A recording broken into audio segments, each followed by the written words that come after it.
Welcome to Random Product Critic, a channel about critiquing anything that can be bought. I finally got my hands on a 5X. Just barely got it shipped today, and I am super excited about it. So just to give you a background of what I'm coming from, I'm a layman when it comes to phones. I don't always have the best and brightest, but originally had the I think it was the Droid Turbo or something that had the keyboard. That lasted quite a while, but it was pretty old phone in general. So my next phone, I went straight to a Nexus. So the original Galaxy Nexus, I have that right here, and it has served really well. It finally crapped out on me just recently, but this phone, it ran super smooth. I had a cyanogen mod on there, and it ran really smooth. Just a fantastic phone. Was made by Samsung, which, if you know anything about Samsung now, they add a lot of bloatware. So this was just a nice clean phone, ran really well. So let me just show you the new 5X compared to this one, so you kind of get an idea for the size and everything. So there's the size. You can see the cameras both kind of stick out just a little bit. In general, a little bit bigger on the 5X, which is expected because most phones are like that now. So I had the Galaxy Nexus. That served me great. It had removable storage, and then I went to a Moto X, the 2013. That went well, but they never upgraded to Lollipop, so I traded that one in to get my wife's phone. So then I just started using my wife's old phone, the S4, and I can tell you right now, this is the worst phone I've ever used or even laid hands upon. Just Samsung's TouchWiz interface is horrendous if you've come from something like a Nexus device or a clean Android before. So TouchWiz is just very buggy, very, very clunky and whatnot. So I've just been dreading using this phone every day, but just been waiting for that 5X to come. So let me show you the 5X in comparison size to this one. So still a little bit taller. Width is about the same. Thickness is about the same as well. It's lighter though, quite a bit lighter. Also, obviously your Samsung devices don't have any active display, so you can see this one gave me the active display immediately, which is really nice. So let me just go over some of the things on this 5X. I've only played around with it for maybe a couple hours now. So my very initial thought is just how easy it is to hold. It is a little bit taller, but in general it's really easy to hold. It's fairly smooth. It's got a nice plastic back on it. Unfortunately the 6P has the metal back, but they didn't go with that for this. But it is nice to hold. It's thin enough so it's not too bad, but it's not too thin, and everything's positioned really well. The buttons on the side are just right where your thumb needs to be. The fingerprint sensor is right where it needs to be.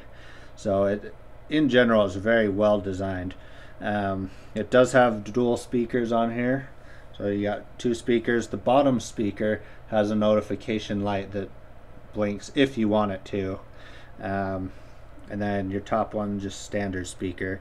You do have a front-facing camera that I believe is maybe 5 megapixel. I could be wrong on that. You've got USB Type-C, which is new for phones. So it's a reversible plug. It's much faster charging and data transfer. The only unfortunate thing is this 5X doesn't come with Type-C to any previous type of USB, so you have to get an adapter in order to transfer things onto your computer, for example.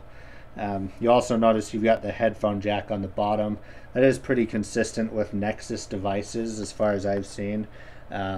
You've always got your port on the bottom next to your charger, so pretty standard there. In general, the camera is really good on this. much better than some of the previous ones. The previous ones work great, but this one's got your laser focus, dual flash, and just a bigger lens in general, so it captures light better. It's a little bit quicker and just very smooth. Then your fingerprint sensor, when I saw the pictures, I wasn't sure how it would look. It really doesn't stick out very much. Yeah, you can kind of see it, you know, it sticks out slightly. Same with the camera, but it's not like burdensome or anything. You know, more or less just so you can feel it type of thing. And then unlocking it with that is very nice. You know, I'll just barely tap this and hopefully you can see how quick it unlocks. So, you know, very quick response, very accurate as far as I can tell, just with working with it for a couple hours. So this phone's made by LG. I'm assuming Google really liked their last phone, since they sold more than anything else of their previous phones and tablets. They also I think they like the design in general that LG put together, so they went with LG again for this phone. You know, it's similar dimensions to the original 5, so they just kind of threw the X on there, and just a very good upgrade in general for the phone. It is very snappy, does have marshmallow on it, so you know, you don't have to worry about any lag that some of the phones, especially like this Galaxy S4 has. So it's a very, very smooth, and it is vanilla Android, so it's not going to be, you know, have any of that extra bloatware or anything. So I won't go over the interface, the operating system much, because there's tons of things on that. These are kind of just my initial thoughts and impressions. You know, and in general, I've played a little bit of music on this. It sounds really good with the dual speakers. Again, the camera works well. The battery, as far as I can tell, works pretty well. I've gotten a lot of notifications and such, and it hasn't lost really any battery life. Obviously, that fingerprint sensor I just covered works really well. And the charging is really fast, and that's expected with this Type-C. So let me show you, since I've got it right next to me, I'll show you the plug for this phone. So here's the charger, pretty standard. You'll notice both ends, if I unplug this here, so both ends that came with this are the Type-C adapter. They are reversible, so I can plug it in, you know, one way or plug it in the other way. Either works. And the cool thing about these also is that you can charge other Type-C devices that, you know, have this same plug, which is something new. I wouldn't be surprised if Apple copied that pretty soon. But you can plug, you know, your 5X to your 6P and charge one or the other from just the device itself. So that's the charger. And then it came in this box, so just, you know, a little bit big enough to fit the phone and the charger and whatnot. Let me open up the box here. I'll show you the back too. So it's got a picture of the phone, you've got your information there, and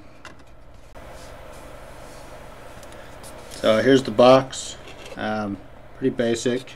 Your first thing in here is kind of like a cover. It's got all your instructions on there, so it's got, you know, here's what your phone is, here's how you charge it, all 2 steps, and here's how you replace the SIM card. So pretty simple there. The phone does come in this opaque type of plastic wrap. Just kind of pull it out right there. You got your charger here and your cable, and then right here is your booklet with just the warranty information. Put it in backwards and I can't get it out. So you got your warranty information and the SIM card tool right here. So basic packaging, you know, nothing super special. Pretty lean. I think that's kind of what a lot of phones are going for nowadays, just to save on packaging costs and, you know, whatnot. So put this back together. So again, this is the Nexus 5X. You know, awesome phone so far. Only had it a little bit of time. I'm pretty excited to kind of continue on with it, and I'm already a 1,000 times more excited than I ever was with the Galaxy S4 because this phone actually works. And that one was just super buggy. To finish out the video, just want to kind of show you those three devices side by side so you can see kind of just the size comparison. You know, again, this 5X, they're going for an actual phone, not a huge phablet, so you can see it still stays consistent. The width is about the same on all of these. The height is a little bit taller, and you can see the camera is, you know, just the size of it in general is just bigger than the other two. You also do have that double flash and the laser focus, so just very nice in general. Let me show you all these side by side right here. So you'll notice also the older phones, obviously technology is getting better, so you can see that original Galaxy Nexus is quite big in comparison to these other two as far as width goes, but it's still probably the most comfortable just because of how it's curved on all the edges. So you know, you can kind of see that. And then the front, Nexus devices never have hard buttons like the Samsung one. All three of their top speakers look similar, the similar bar type of style. You know, all three of them do have that webcam up right next to that. And then this one just definitely looks a little bit cleaner. It's darker, matte, where the other two you can definitely see around the screen. So a little bit nicer build quality in general. So it's the 5X, and hope you enjoyed the video from a common person's terms, and we'll see you in another video. Thanks for watching. If you liked our video, please subscribe. Don't forget to thumbs up the video as well as share with others that may find this video interesting. If you'd like to make a request, click the link below in the description, and also feel free to take a look at some of our other random product videos.